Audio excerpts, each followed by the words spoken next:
let's see.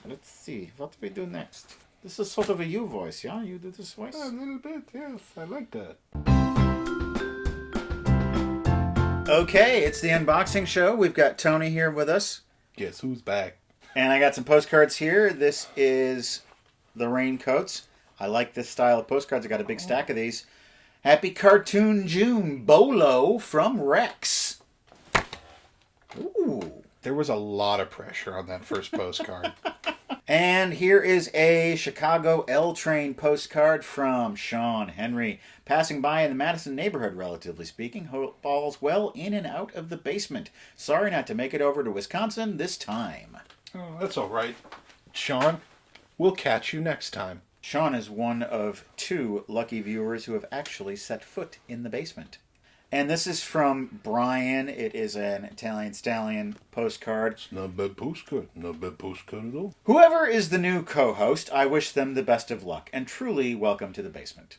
Isn't that nice? That is. Thank you so much. Movies, good or bad, bring people together and welcome anyone willing to sit down on a couch to watch a masterpiece or a dumpster fire waiting to be seen. So we all look forward to the future of these upcoming episodes.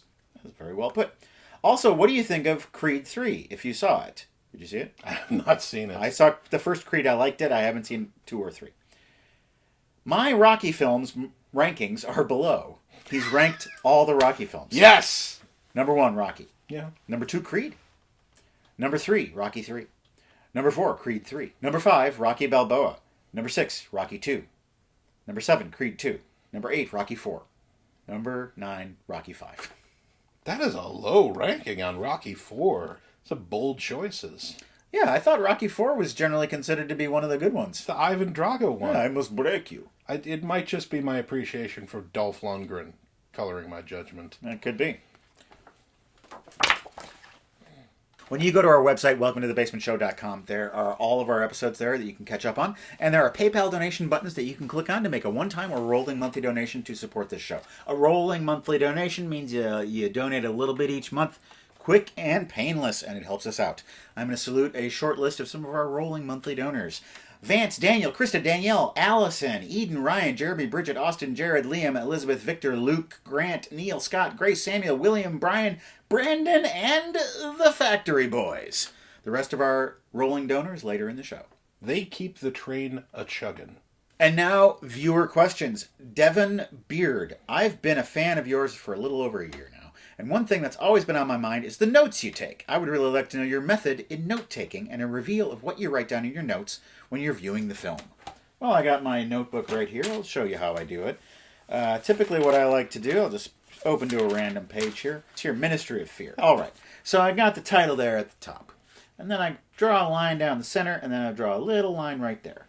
This is for plot summary. I just summarize all the plot points, major plot points, things that I think are major plot points, written out there. And continuing there if I need more space. I don't always need all that space, as you see. And then right here, I put stuff to talk about here at the desk. This is more like film critic stuff, you know, things that aren't so much jokes. What did I have to say about Ministry of Fear? The man conks Neil over the head and steals the cake. That's something that happened in Ministry of Fear. Totally did. So that's how I do my notes. Craig did his notes in a different way. All of these other people who are going to be sitting in that chair, they're all going to take notes in their own unique way. I just tried out the Matt Sloan method for the very first time on this show. It's pretty effective. The Matt Sloan method. Yes. Coming to a hotel conference room near you. You too can learn the Matt Sloan method. Ryan Holland asks, what do you think of the future of movie theaters? I really hate the theaters are struggling, even though I enjoy the convenience of streaming. What do theaters need to do to get people back in the seats? Lay it on me. I love going to movie theaters, and I've worked in movie theaters for more than a couple of years. The state of the movie watching experience really has downgraded in a lot of places. The movies are still enjoyable. Experiencing a movie is enjoyable, but all the side stuff around you. Audience behavior is a common bugbear for folks who go to the movies, and that does not seem to have improved at all. Still a lot of folks on cell phones during movies, still a lot of folks talking. That's a tough cultural thing to change. I think that onus, sadly, goes on the people who run the movie theaters and the people who work at them of establishing the environment that says, we don't tolerate this. It's a hard thing to do, which I completely acknowledge. Yeah.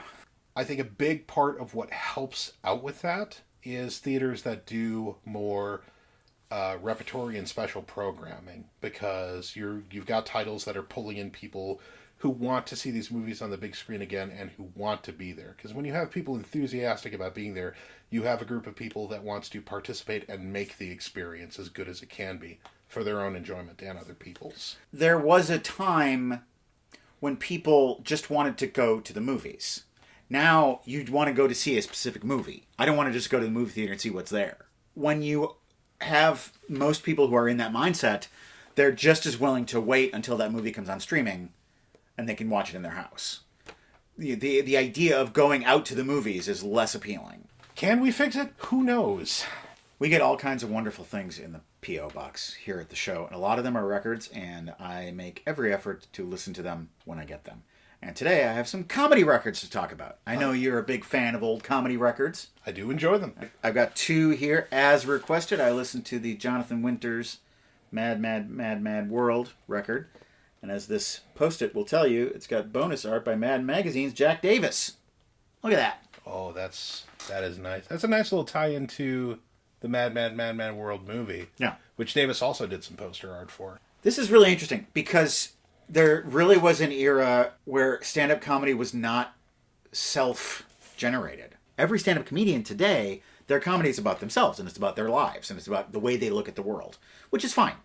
That's the way that's developed, but you do not get this with this. It's all character-driven and story-driven. And you can see how he comes up with this stuff. You can tell he starts with a voice, he builds a character around that, and then he drops that character into a weird situation. Like that, you can do 100 different things with that. Generally, it's pretty great. Jonathan Winters is kind of a force of nature on stage. He is one of my all-time comedy heroes. Can I take a look at the track listing of it? Would you like to take that home with you? I would be goddamn delighted. You're welcome to. He doesn't do like that modern stand-up thing like you told me about, where it's self-generated coming from himself. But he has these moments that he lets the audience in on who he is. He's very candid about the fact that he's been in a mental institution, which he truly was. Yeah. He leaves it out there as if to say, and the words you're about to hear, the perspective you're about to hear, is from a nut. Huh. To use his own parlance. When I've gotten the chance to be on stage and do comedy, I always hope that I'm getting in that mindset, that vibe of his. You're sharing yourself in such a way, and in such a stream of consciousness way, too, that what I'm putting out there is legitimately me and my perspective, and I think it's funny, and I hope to God that the audience does, too. Yeah, thank you very much for this. This is a delight. This is going to go on the record shelf. And next up, we've got The Birds and the Bees and All That Jazz by Nipsey Russell. Whenever I see him, hilarious. Never delved deeply into the works. Yeah, when I knew Nipsey Russell, I think his career was sort of making a comeback. I would see him on late night shows, and he was older, and he would do a lot of like little rhyming things, which were cute and quaint, but a little corny. I want to say he was the Tin Man in The Wiz. Yeah, I believe so. This is earlier stuff. This is the very blue humor. Nipsey Russell is sort of like a classy Rudy Ray Moore. Very subtle, but very blue, and his stuff is just so clever and so well constructed. There's A Day at the Races, which the premise is that there is a horse race, and one of the horses is a donkey, and it's called Bill's Ass. There's another horse called My Dickie. And so he's calling the race, and he's like, My Dickie is right behind Bill's ass. They have scratched Bill's ass. Stuff like that.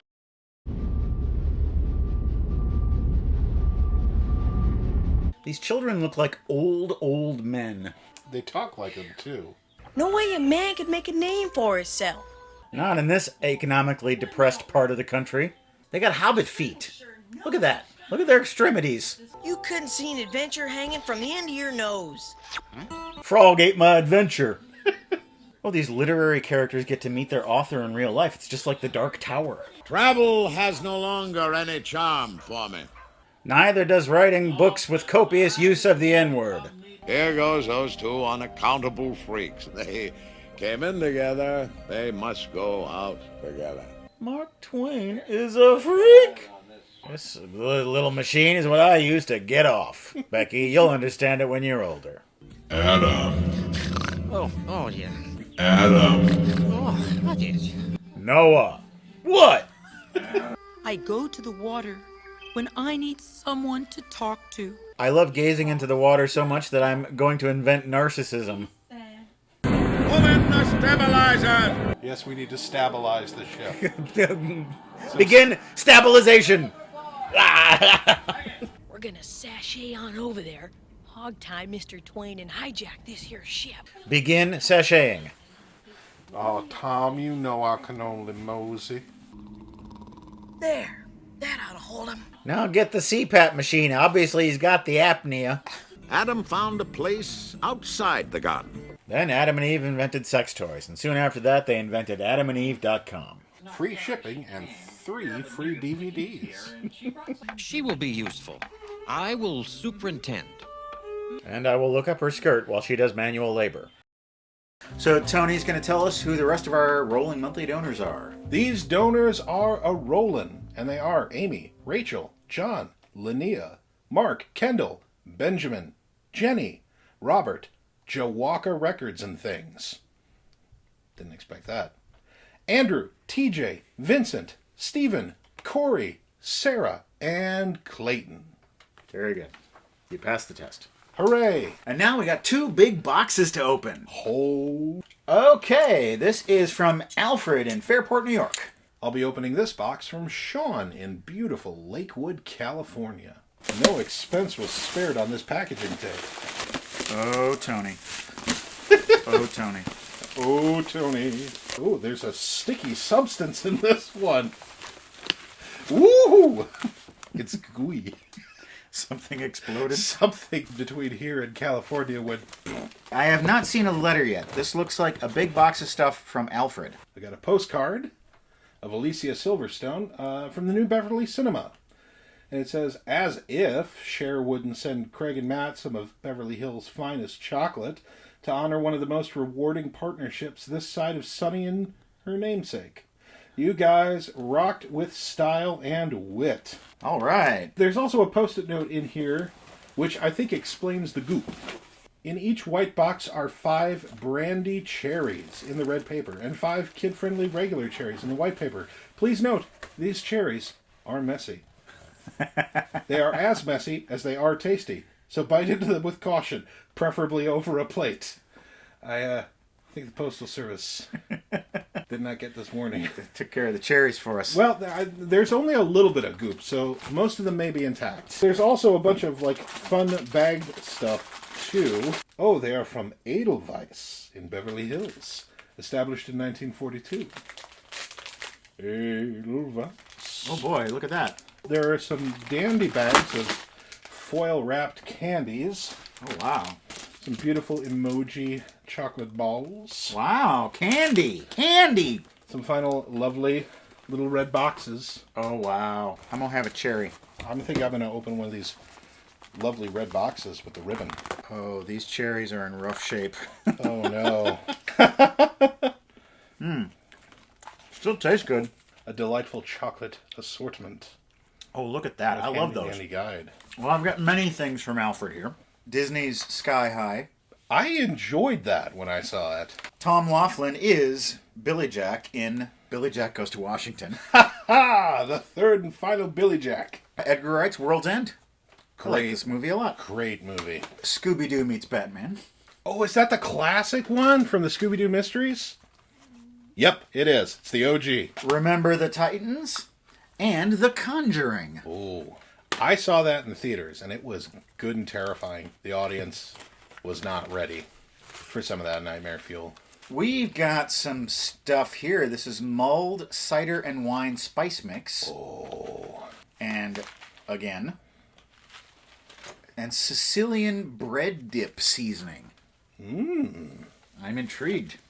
That mulled wine mix will keep you hale and hearty in the long winter months. We got a bit of Funko here. That's Alfred Hitchcock. My goodness. This is a man with a cat. A man with a black cat. Oh, I have this on my shelf at home. This is the Vincent Price Funko Pop Oh, nice. from the film of the same name, The Black Cat. Oh, sure. Yeah, look at that. Cool. Those heads turn. I've never seen a Funko outside the box. And I see some records on the bottom here. I'm going to pull those out. This box is just a media treasure trove. This box is a media treasure trove. We have got Leonard Bernstein, What is Jazz? Oh, yeah. I'm guessing in this omnibus, he tells us. I'm hoping so. The Big Bands, Volume 6, Glenn Gray and Claude Thornhill. Two legends of jazz? I don't know. Glenn Gray's looking intense. Not for me to... Oh! Yeah! Highway to Hell round picture disc jigsaw puzzle. Oh, it's a jigsaw! 450 pieces. Oh, that's cool. For a moment I was thinking, can you assemble it and play it? But then if you played it, it would just... Yeah, it would. I found the letter from Alfred. Dear Matt, Craig, and the newest host in the basement. To begin with, a very warm welcome to our new host. We are so excited to have you along. Profound thanks and good fortune to Craig as he continues his journey through life. Thank you for all your insights and humor. We still have Professor Sloan. Oh, that's nice. Thank you, Matt. Without you, there is literally no show. That is true. He does own this basement. Thank you for carrying on this labor of love and providing all of us with so much great film knowledge and exposure. I've learned so much in this class, even more than many of my collegiate level film study courses. You've created an incredible piece of work, art, love, and passion. Thank you, good sir. Yep, these are the gifts. We got the Funko Pop figurines, spices from their local farmer's market. Ooh. And a few jazz records and a faux record. Try to stay off the highway to hell while putting this AC/DC puzzle together. And a handful of movies thought would be good for the basement. And Alfred put this in the envelope as well. Thank you. I'm struck by just how lucky we are as an audience of having you bring such joy into our lives. Thank you a million times. Thumb kisses and party on Alfred Kelly and Wilson the Good Dog. Wow, what a bunch of fun stuff we unboxed. What a bunch of fun chat we had. It was a great time. With my good friend Tony here. Matt, thank you so much for having me down in the basement. It was my pleasure. Now, go home. Can I use the bathroom first? No. Boy.